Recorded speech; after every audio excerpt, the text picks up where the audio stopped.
what you hate, what you can't stand, what you want to walk out of, what you want to give up on. There is somebody out there that would die to be in your position. And so here's what I need you to ask yourself. Is this problem an issue or is it an opportunity? Some of you, all you've been waiting for your whole life was an opportunity. What if losing your job was the opportunity? What if the divorce is an opportunity? What if the bankruptcy is an opportunity? What if the one you loved was an opportunity for you to reconnect with somebody and forgive them? I need you to see the bigger picture. I need you to have a little gratitude. You need to learn how to smile. You need to work out. I know you hate the gym. I know you hate to lift weights. I know you hate cardio. I know you don't like drinking water. I know you don't like taking care of your temple. You think it's the hardest thing to do in the world to commit. But there is somebody who's in the grave today, and if they had another opportunity to live, they would enthusiastically, with great confidence and courage and consistency, do what you hate just to live a little longer. Find the positive. See the bigger picture. Guard your gratitude. The trial, the tribulation, the adversity, the giant is not your assassin. The giant is your opportunity. Are you going to complain in the face of conflict, or are you going to seize the opportunity?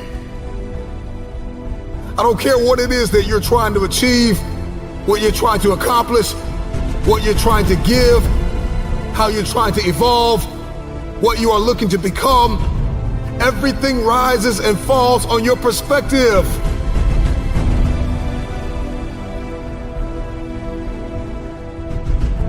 Stop complaining about the jealousy and the envy and the backbiting and the person that gave up on you and the person that wasn't present and the person that lied to you and the person that attempted to manipulate and control.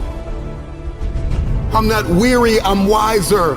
I'm not toxic, I'm triumphant. I see this thing differently. This season that you've entered into did not come to break you. It came to build you into the man or woman God has destined you to be. Change your perspective.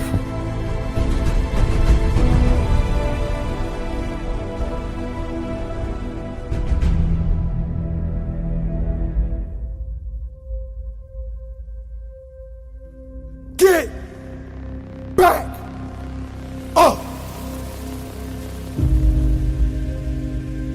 So from this day forward, 365 days together. No, we can't do it alone, but together we can. Together we can motivate this country. We can motivate this world. Let's love our brothers and sisters. Let's feed the poor. Let's show the world what a true king and queen is. Together we will rise, together we will fight. And if God says, together we will fall. Let's be phenomenal today, kings and queens. This is only the beginning. Because this life is not done with you. Your dream is not done with you. Mistakes turn us all into winners. Mistakes turn us all into perfections. There's gonna be days when it seems like it will never happen. The dream will never manifest. The money will never come. The cars will never come. But you gotta fight for something more than material. You gotta fight for the baby that lays in your soul, that burns your chest. Because if you don't feel this fire, then it's not a dream.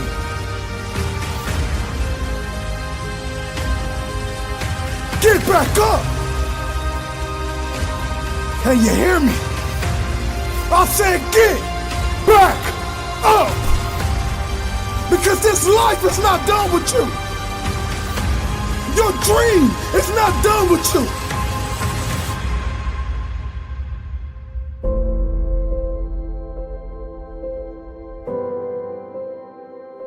See, many of us believe that we don't have what it takes. You have multi-million-dollar potential inside of you, and you don't need a dollar to obtain it. It's all inside of you.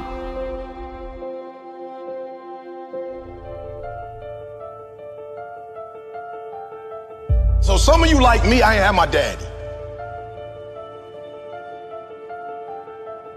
Right, I'm from Chicago, South Side. I ain't had my father in my life. I don't know who my grandfather is. My mom got pregnant with me at 17 years old. I didn't have the people in my life that were supposed to be in my life, so I made some stupid decisions, dropped out of high school, homeless, living in abandoned buildings, eating out of trash can. I promise you, if a speaker came, I was like some of y'all, I wasn't saying nothing, but guess what happened? Guess what happened? Yup, one day I got a why. I got married, I had a son, and everything changed for me. That's why I'm asking you, who do you love? So when people ask me, E.T., why you get up at 3 o'clock in the morning? Why you putting videos up every day at 3 o'clock in the morning on Instagram? Number one, because I want to be the best that ever done it. Like, I honor my craft. I want Dr. Martin Luther King to look at me and go, that's it, kid. I want Malcolm X to look at me and go, that's it, kid. Just like you got the Hall of Fame in basketball, I want to be the Hall of Fame in speaking. I want all the greats to look at me and go, that's it right there. Number one, I'm competing against everybody else in the world. I'm not mad at them, I'm not against them, but when you number one, you don't have to negotiate with your check.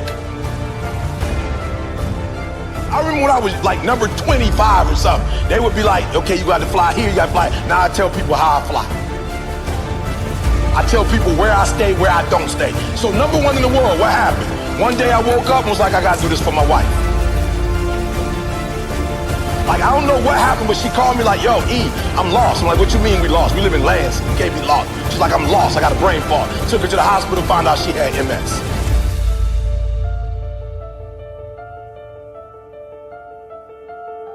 The doctor was like, look, this is the one thing we could tell you. Stress caused MS. I told my girl, you will never work again.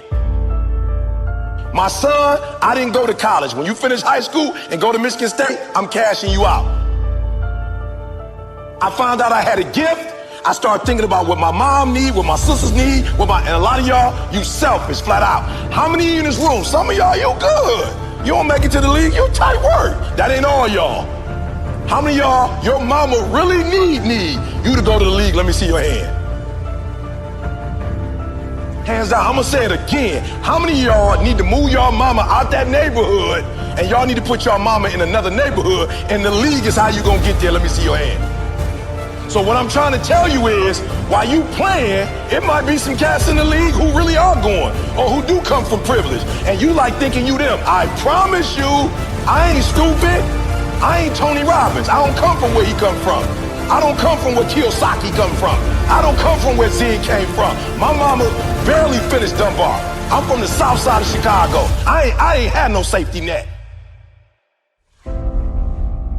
You acting like if you don't make it to the NBA, you got like some second opportunity that's gonna pay you $100 million. How many of y'all in the room right now, your mama got a safety net? So, other than you making it to the league, you got another way where you about to make $100 million. Let me see your hand real quick. For real, because that's what you acting like. Now if your parents got that, hey, you good. But some of you, your mama ain't got that. So when you hoop from now on, I don't want you to see basketball. I want you to see your mama getting out the hood. So every time you get your handle straight, your mama is that closer to doing what? Every time you get your character straight, you heard what the man said. He said that they got to choose between the two of y'all. They not choosing the snotty-nosed dude who think he everything, who don't speak to people. You know, when they always pick me, I always ask, why y'all pick me and not the other speakers? They say, because you easiest to work with. Because when you come, you don't talk down to nobody. You clean up behind yourself. He just said, I'm a grown man. They say you clean up behind yourself. You don't cause problems, E. Number one, this is not about basketball. This is about who? Yourself, and then who? Your family. So the days you don't feel like working out, it's easy. How do you get motivated? How you get pumped up? You think about mama and that feeling on draft day. And which one is more important? You get some rest or mama coming to the draft? I'm just being real. Which one is more important? So somebody locking you down, you trying to score and they locking you down, like in your mind you gotta go, uh-oh, this ain't just about me getting locked down. This is about mama not having what? This mama not having what? Food. So at halftime, when coach go back over the stuff, when you come out, what you gotta do? You gotta kill. I just told y'all, this how my man eats. This how my grandkids gonna eat.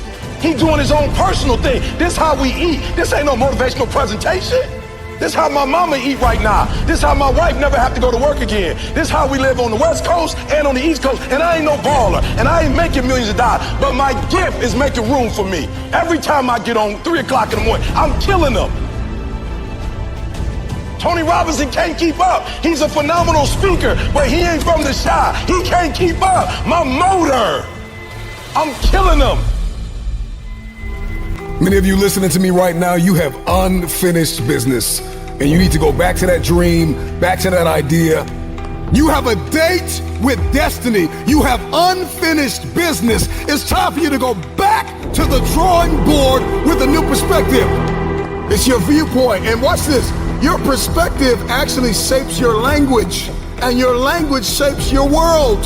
And so if you don't start thinking right, you're not going to talk right. And if you're not talking right, you're not going to experience the world that you see in your head. I don't know who God has called you to become, but what I can tell you is if you keep seeing it the way you have seen it, you will never become it. Everybody wants next level. Everybody wants wealth and influence, and everybody wants to be this esoteric novelty. But listen to me, you will never experience any of this showing up in your next season with the same viewpoint.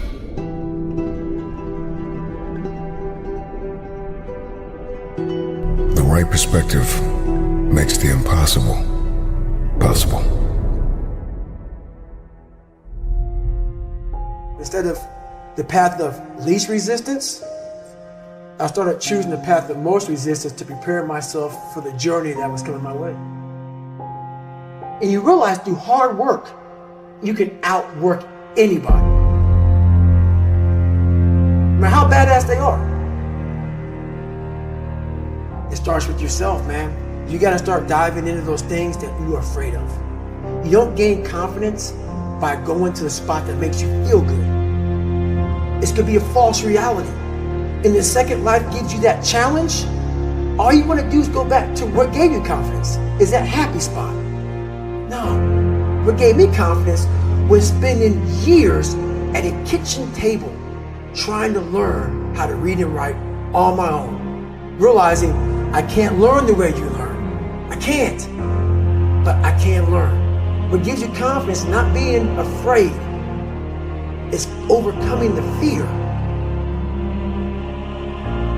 That's what gives me confidence, is facing these things, overcoming them. And maybe not overcoming them every day, but facing them and facing them and facing them. Pretty soon like this, you know what, man, this is where it's at. It's not in that comfort zone. It's in the discomfort zone is where my confidence is getting built. That's where it's getting built. Happiness, peace, enlightenment, it's all up here, man. It's all up here. It's all up here. You just gotta be willing to go and face it. And that's the hard part. The physical standard is not what they need to meet. It's a mental standard you must meet in life. That's how I live my life. I now know that there is no cap on the human mind. There's no cap. We cap it ourselves. When most people quit, I had just started. And when you take that mindset and you learn to flip that around, that's what made me powerful. And my body followed. And so I said, I want to do this. I'm going to give myself a challenge every single day until the fear goes away. That's right. And I feel like that's what more of us should be doing. I'm hearing that that's how you live your life. That's all it is, man. And it helps me feel so much more confident. When you overcome that fear of saying this doesn't have control over me anymore, that's right. It's like you can be at such more peace. A lot of us speak in hollow words. I used to speak in hollow words. I don't do it anymore. Everything that comes out of my mouth has substance. It's real. We all have these feelings in our bodies, in our minds, in our souls. I act on mine. A lot of us who are afraid of something, we allow our minds to choose the path of least resistance, so we go a different route. When I'm afraid of something, it's telling me you must do that. Life is one big mind game, and you're playing it with yourself. You cannot lose perspective of where you've come in life.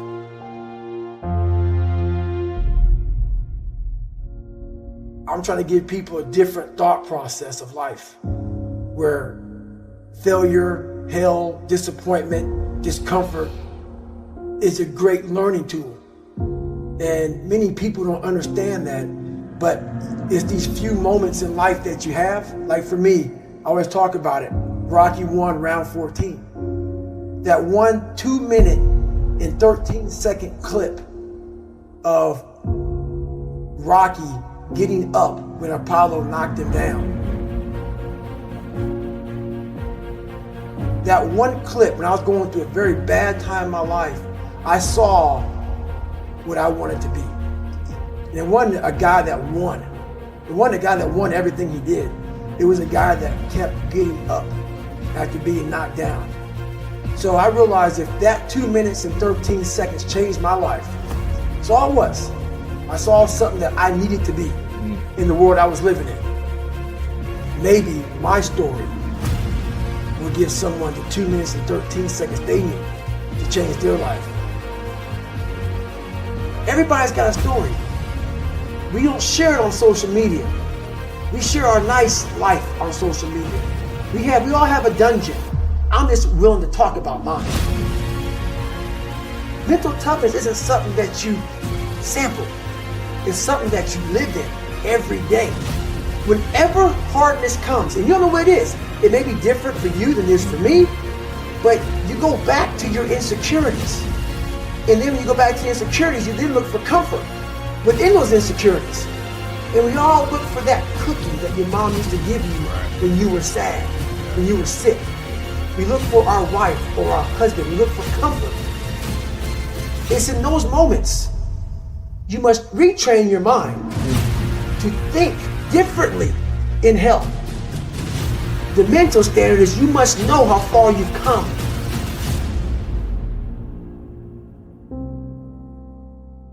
I walk in a room now and I know the hours and years and decades I put into David Goggins. That's something, it's not on the wall. It's not a trophy on the wall. It's not a medal around your neck. I don't care how you perceive David Goggins, because through my journey, I figured out the one piece I was missing. I thought it was cars. I thought it was women. I thought it was money. I thought it was everything. The one piece I was missing was me having the courage to face myself. Where I got my work ethic from was the hours I had to spend learning this. When you sit down and you're not smart, and you have a disability, and you still want to be at the top of your class, I didn't want to just get by.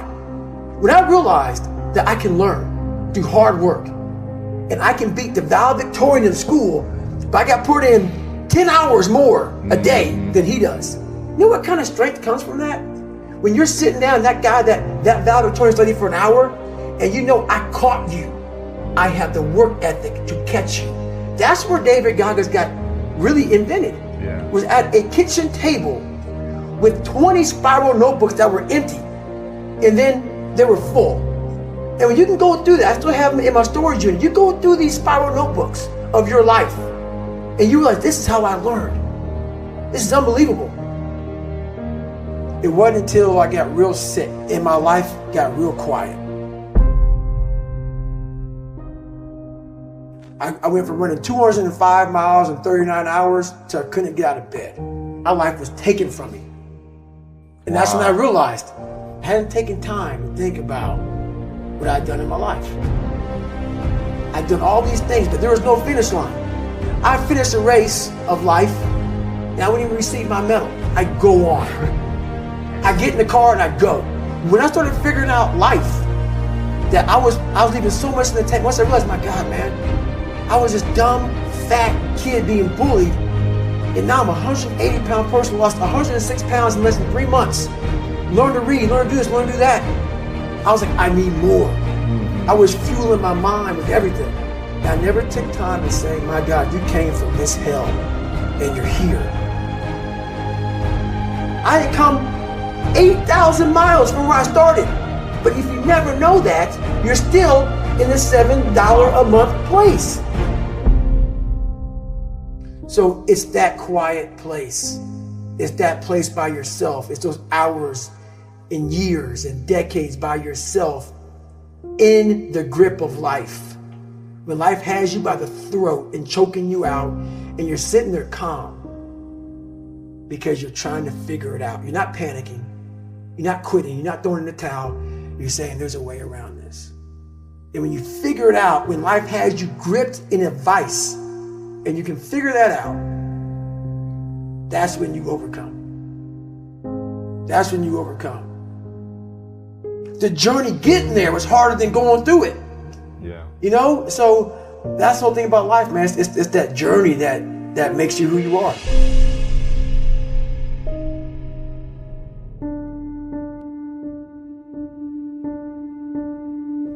When I was working with my professional athletes, it required me to do a lot of traveling. And this story gets me every time. So when people say it didn't hurt, it still hurts. I was packing for a trip. My daughter walks into the room. She says, "Dad, why do you travel so much?"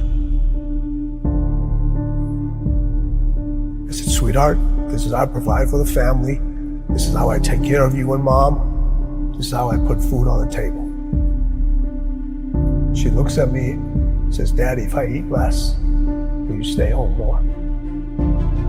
Now people would think in a fairy tale, or most people would say, I unpacked my suitcase, I'm not gonna take this trip, honey, let's go grab some ice cream or let's go out. I kept packing. Why? I had to set an example for her early of what it meant to win and what you have to leave behind sometimes in order to pursue what's unique to you. And I wanted her to understand this is who I am. And I want to set an example for you.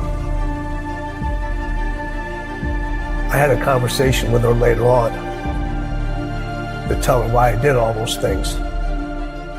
In the middle of the conversation, she stopped me. She goes, I get it. I understand. She saw the results. She saw how it brought us closer together. She understood my dedication to my craft and what it took to excel and what it took to be different and what it took to stand by unpopular decisions, knowing that every successful person that I've met, every successful person that I know had to make those decisions over and over again. There are things that are going to have to take a back seat. You're going to have to leave a lot of things behind.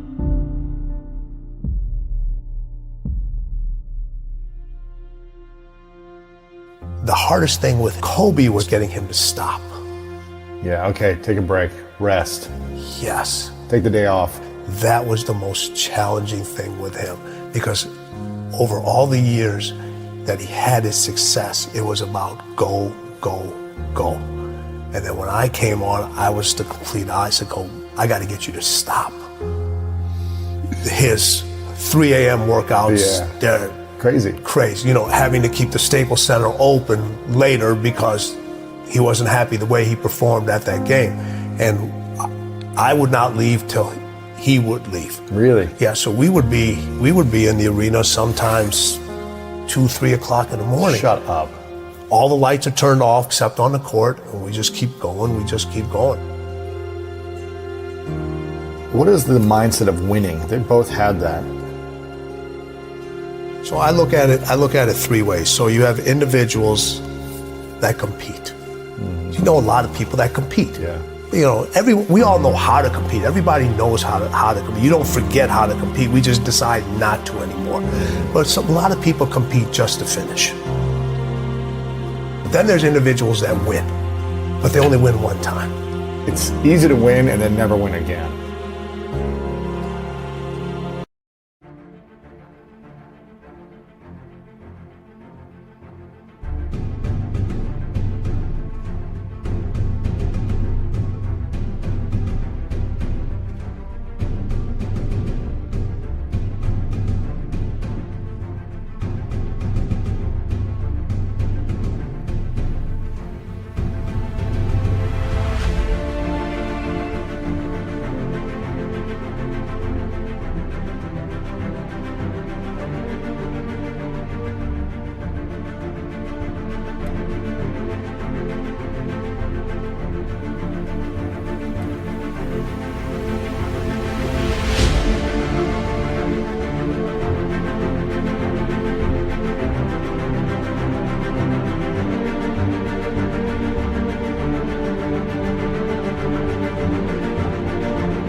And then there's people that win at winning.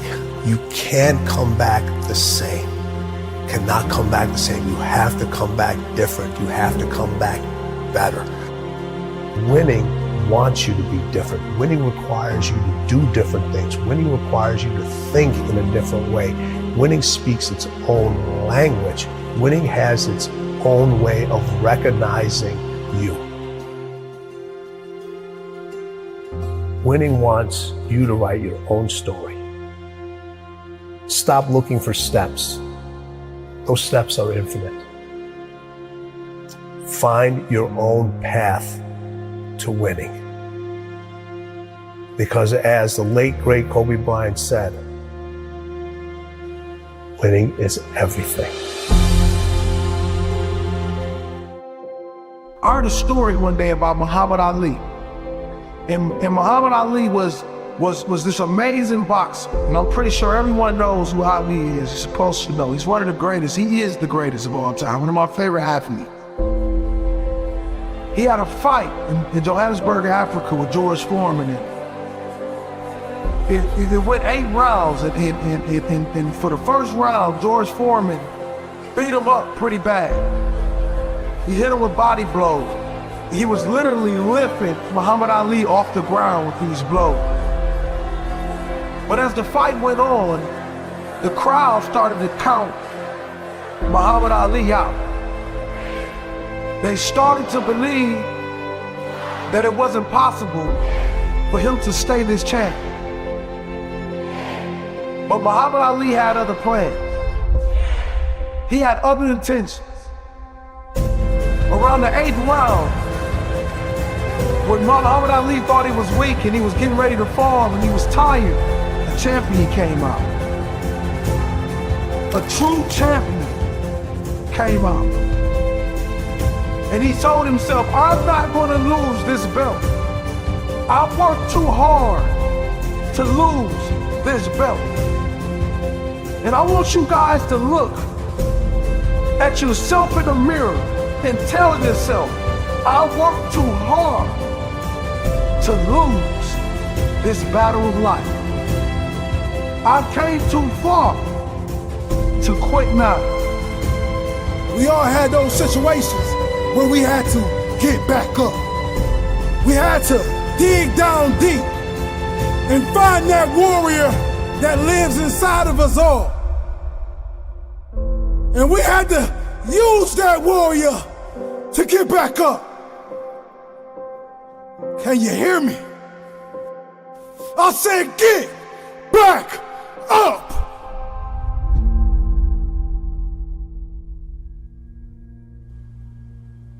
And all you people that have been disconnected from life, and you don't know where you're going anymore, you're lost. You can't see the other side. Go back to the child that you used to be. Remember the greatness that you had inside of you. And we're going to pick that crown off the ground and we're going to put it back on your head today. It's time for us to start living our dreams and chasing them with relentless effort. It's time for us to start being phenomenal. It's time for us to bring unity back into this earth. We're going to do this together. We're going to change the world. Not just Sparky, we're going to change the world. And we're going to rise together. We're chasing greatness. We're throwing average in the garbage can, and we're awakening the greatness that lies inside of us. Because as I say all the time, we are all a walking $1 million check. But it's up to you to sign the check if you want to cash it. We will fight, we will claw together. And we all have special pieces that if we bring together, we can never be stopped. We're going to speak for the underdogs. We're going to speak for the people who have no voice. It's time to rise. It's time to live. It's time to get what we deserve. If you don't get up when the count is at 9, you don't want it enough. It's time to stop listening to the outdated version and living in the now version. Your story is your story. Your journey is your journey, and it's always going to be different. Go to where there's no path and leave a trail. Let's be phenomenal. One is okay, but a nation is unstoppable. Keep being inspirational. Keep being beautiful. Keep being driven. And keep fighting for your dreams.